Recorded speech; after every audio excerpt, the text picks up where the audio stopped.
পাহাড়, অরণ্য, ঝিরি, ঝর্ণা আর উপত্যকা এমন কিছু দেখতেই উৎসুক পর্যটকদের ভিড়ে মুখরিত এখন খাগড়াছড়ির পর্যটন কেন্দ্রগুলো। শীত মৌসুম এবং সাপ্তাহিক ছুটিকে কেন্দ্র করে তাই খাগড়াছড়ি ও রাঙামাটির সাজেক ভ্যালিতে বাড়ছে পর্যটকদের সমাগম। আর পর্যটক বাড়ায় খুশি এ অঞ্চলে পর্যটন সংশ্লিষ্ট ব্যবসায়ীরা। খাগড়াছড়ি প্রতিনিধি জসীমউদ্দিন মজুমদারের রিপোর্ট, জানাচ্ছেন আব্দুল মালেক। পর্যটকে মুখরিত আলোটিলা রিসংঝর্ণা জেলা পরিষদ পার্ক সহ খাগড়াছড়ির বিভিন্ন পর্যটন স্পট। সাজেক ভ্যালিতে নয়নাভিরাম দৃশ্য উপভোগ করতে প্রতিদিনই ছুটছে পর্যটকরা।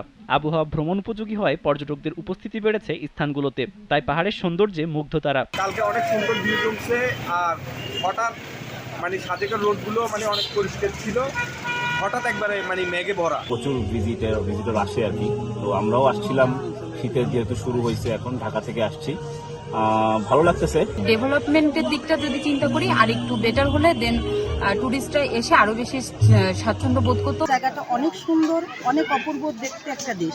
এখানে না আসলে কেউ বুঝতে পারবে না যে কেমন লাগে। খাগড়াছড়ির আলোটিলা ও জেলা পরিষদ পার্ক সহ বিভিন্ন স্পটে প্রতিদিন 1 থেকে 1,500 এবং সাপ্তাহিক ছুটির দিনে 4 থেকে 5,000 পর্যটকের সমাগম হয়। পর্যটক বাড়ায় খুশি হোটেল মোটেল সহ বিভিন্ন পর্যটক ব্যবসায়ীরা। টুরিস্টদের সমাগম চোখে পড়ার মতো, তো আমাদের বেচাকে নাও চলতেছে মোটামুটি।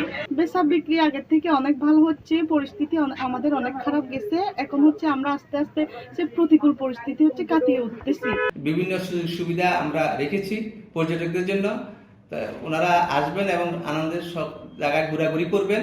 পর্যটকরা যেন নিরাপদে ঘুরতে পারে সেজন্য সব ধরনের ব্যবস্থা নেওয়া হয়েছে বলে জানান জেলা টুরিস্ট পুলিশ। তারা সুন্দরভাবে ঘুরে বেড়াতে পারে, এই জন্য টুরিস্ট পুলিশের পক্ষ থেকে সাদা পোশাকে এবং ইউনিফর্মে আমরা টহলের ব্যবস্থা করছি, নিরাপত্তা জোরদার করেছি। খাগড়াছড়িতে বছরব্যাপী পর্যটক আকর্ষণে আরও কার্যকর উদ্যোগ নেওয়ার দাবি স্থানীয়দের।